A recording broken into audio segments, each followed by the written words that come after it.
Kristen Visbal, you are the sculptor of the famous Fearless Girl statue that is located near the Stock Exchange in New York. It is such a huge pleasure to have you here to celebrate with us the 10th anniversary of Women in Governance. Welcome, Crystal. Thank you so much, Caroline. It's my pleasure to be here. What an excellent event and perfect subject matter for Fearless Girl. So, Kristen, Fearless Girl is one of the most recognizable symbols worldwide of female leadership, of strength, boldness, and audacity. Now, did you expect it to become such a powerful symbol for women's movements? Oh my goodness. I had no idea that this would happen. In fact, the night that we installed Fearless Girl, I walked away and I said to everyone there, people are either going to love her or they're going to hate her. But I think it really makes sense that Fearless Girl took off because the women's movement has not had their own symbol for equality. So it made sense. All of a sudden they had a visual that they could pair with the fight of over 100 years, and it was suitable. That's why she took off. And she really did. And I've seen her in so many video clips. I believe you mentioned Bon Jovi also had her in one of his clips. I've seen her in so many different, whether they're political or social movements. She's so powerful and a good representation of what you stand for as well. Yes, thank you so much. In fact, yes, John Bon Jovi did a video in New York to speak to the resilience of the New York people against COVID.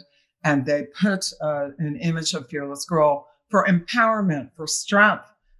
She speaks, I think, to people on every different level for different personal reasons. And for that reason, she took off. So what inspired you really to create the Fearless Girl? Well, so this was a committee effort, and it was the idea of McCann New York Advertising. And they came to me and said, would you make a work for International Women's Day? And I said, well, of course, but let me see what you're doing. And they sent me a downloaded image of a little girl, like a little 4-year-old, let's say, in a dress. It was a watercolor and a picture of the Charging Bull, and said, well, we'd like to place this on Wall Street to draw attention to the glass ceiling for women in the Wall Street community. And I burst out laughing, and they said, can you make this figure in a month? And I said, absolutely. So it was my first opportunity to use my creativity, not only on behalf of the other women in the world, but to laser focus the public's attention on a specific issue that needs attention. So why do you feel that it's important for you to use your art to send a message? Well, this is kind of, it was something that I never thought about, Caroline. I mean, in fact, I really was feeling like, oh, I'm just doing realism and I'm not really truly using my creativity, that I should be doing the distortion works that I want to make, that I should move into pure abstract, that was more creative. And in fact, I spent probably a month determining whether I wanted to continue as a sculptor, because it's not a really easy life. And after that month, I sat down with my friend and I said, this is who I am. I can't change that. Feast or famine, this is me. And I'm going to continue being a sculptor. And all of a sudden, the opportunity for Fearless Girl was presented. And I view realism in a completely different manner. It never occurred to me to use my art to send a message. And in fact, it's kind of really set something off in my mind where I'm particularly inspired by the United Nations Sustainable Development Goals. And there are in particular a couple of SDGs that are inspiration for me that I will eventually address in the form of a sculpture. And one of those is clean drinking water. And the other is life underwater. I live at the beach. I'm completely inspired by the ocean and all of the animals in it, or sea life in it. You wouldn't call them animals, I guess. So how long have you been an artist, Kristen? Some 24 years. I started late in life sculpting. I did my apprenticeship at the Johnson Atelier, the Johnson and Johnson baby product Air Seward started a foundry probably like 35 years ago now. And he brought 5 guys from California, and they set up this basically what was, like being a kid in a candy store, all the beautiful equipment that you could ever imagine as an artist. And they had 60 full-time employees, and they always kept like 20 artists from all around the world, apprentices, sorry. So you had 80 artists working together.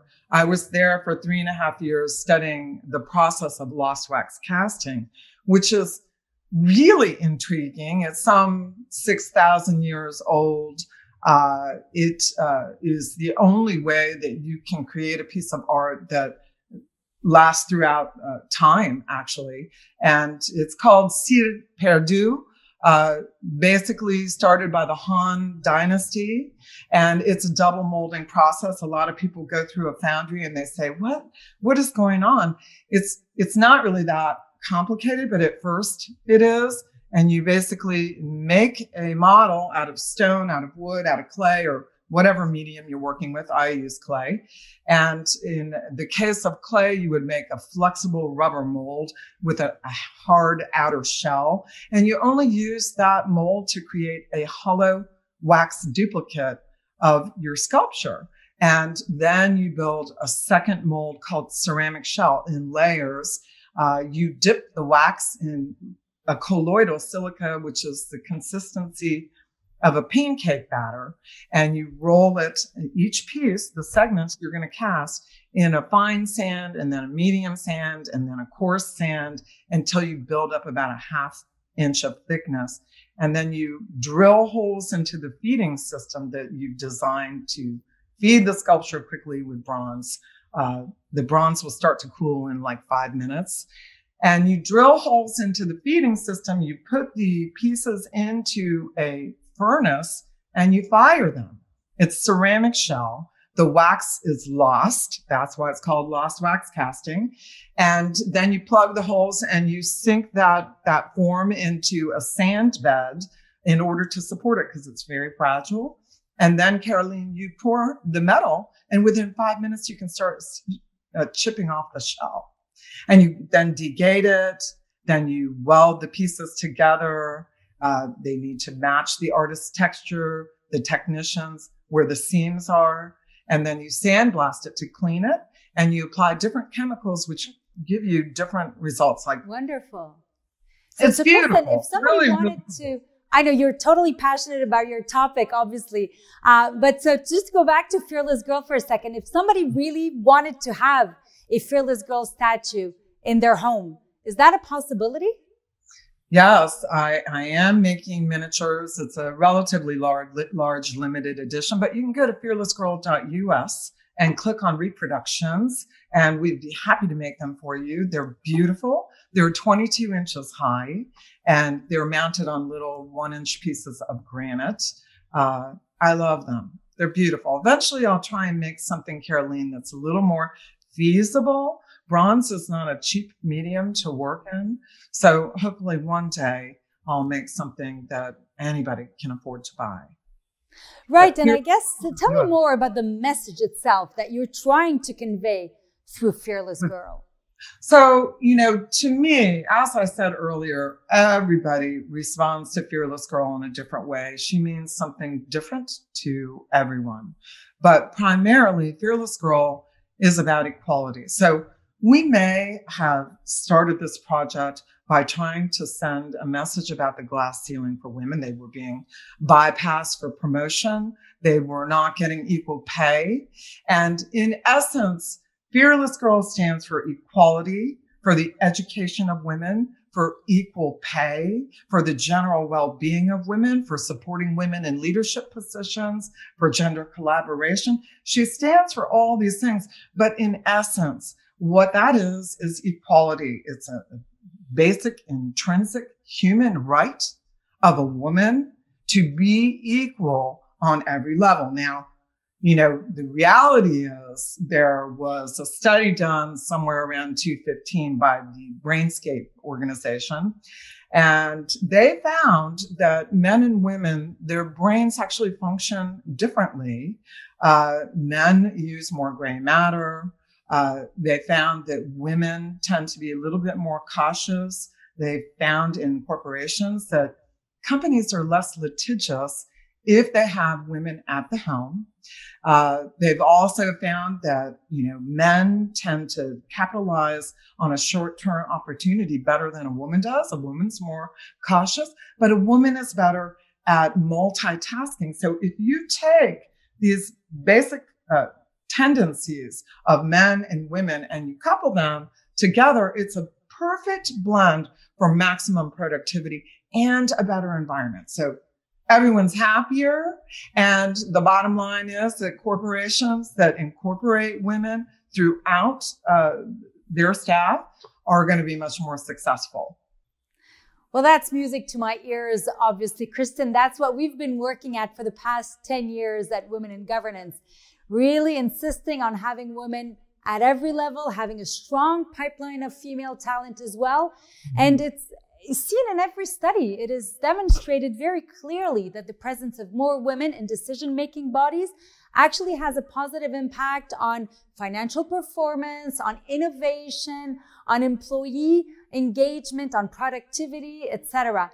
So it remains a mystery to me when there are still so many organizations that don't even have one woman on their board. So we do all that work to prep women, to get them ready to take on these challenges and work with organizations to help them close the gender gap in the workplace, not just for women, but for society as a whole. We all come out stronger. And you're an advocate for gender collaboration. And that's also something that I love, because we are all about women and men working together to achieve gender parity. We've got 2 co-chairs of our board, a man, Norm Steinberg, and a woman, Monique Leroux, an absolutely exceptional woman who will be moderating a panel later today, a panel composed of women who sit on prominent boards here in Canada. Yes, that's so fantastic. I do want to call attention to the fact that these studies, they have determined that the most successful companies are those where the idea of diversity and collaboration is filtering down from the CEO. You need to create an environment within that organization where people feel free to give their opinion, and they're not feeling threatened that if they give that opinion that they're somehow going to be penalized. So the point is that if you pull women in, and they've found that 3 or more women are necessary in order for women to actually impact that final decision. So if you want to realize the benefits of gender collaboration, if you want to realize the actual increase in profits, then you've got to include enough women to impact those decisions. Exactly. Enough women, which doesn't mean one token woman, which means having a real pool of women who can contribute. And I will even add diversity as a whole. We've been talking more and more about the importance of having people of diverse origins, of diverse backgrounds. Right. Exactly. And actually talking about diverse backgrounds, Kristen, you were born, I believe, in Uruguay. Your brother was born in Lima. Another brother was born in Bogota. A sister was born in Washington, D.C. Quite an interesting family story. Yeah, thank you. My dad was a Foreign Service diplomat, and my mom was an artist. And so they lived all over South America because my dad was bilingual. My grandmother came from Valencia, Spain. And so once he was done with the Foreign Service, he ended up working with the Inter-American Development Bank as an economist and really devoted his career to instituting programs that would allow the indigenous people to actually grow educational programs. It was I mean, my father, I think, was very honorable. He was a beautiful man. He had this quality of making everybody he met feel special. And my mother was a whole different animal. She was very regal, I think mom was, and an artist. So in my childhood, mom was teaching drawing lessons in the basement and painting all the time. She'd do shows all the time. She got a Fulbright to study 17th century Dutch art history and went abroad for a year and wrote my father, who was earning his master's at Harvard, every day. And then when she came home from abroad, they got married within a week. So a beautiful love story. But mom, I think what's important about my background, Caroline, is that my parents taught all of us that we could do and be anything that we wanted to be, or I never would have embarked on a career as an artist, because that's a tough road no matter how you cut it, right? So I attended the Day of the Girl Child event in 2017 in Paris, and the Canadian government actually lobbied with the United Nations to establish this event, the Day of the Girl Child, in early October every year. And they had me, along with another 11 women, to act as mentors for the voted ambassadors of each country that were sent to attend this conference in Paris. And I listened to the other women, and 10 out of 12 of us came from the same kind of background, Caroline, where we had very supportive parents who told us that we could do and be anything we want to be. And I think it's crucial to gender parity that we actually re-socialize our youngsters so that no matter what they might be hearing at home, they're introduced at a young age to the benefits of gender collaboration, that we need each other, that this is a good thing, that there's not one gender that's better than the other gender. And look at the benefits that we achieve when we work together well. And I think that we can cut that quest for gender parity down to maybe 60 years if we were to institute a good educational program. Well, music to my ears. We all want to change that timeline and get to gender parity faster. But I do agree that there is a collective responsibility in terms of raising our children without all the prejudice and the bias that we've grown up with. So schools, teachers, daycares, parents, there's work to be done at the onset so that we don't have to fix it when we get to the corporate world. They're already there understanding that a female leader or a male leader have the exact same value and that they're very complementary and work well together. Yeah, so Kristen, I think they have the same value, but for different reasons, because we are really different. But I lost my train of thought, what I was going to say. But anyway, I think it's the diversity of perspectives, the diversity of points of view that makes it interesting to work together. Because even on my team, I told you about our co-chairs who are male and female, but even in the team at Women in Governance, we've got men, we've got women, we've got people of different origins, and we've got all ages, people in their 20s, 30s, 40s, 50s.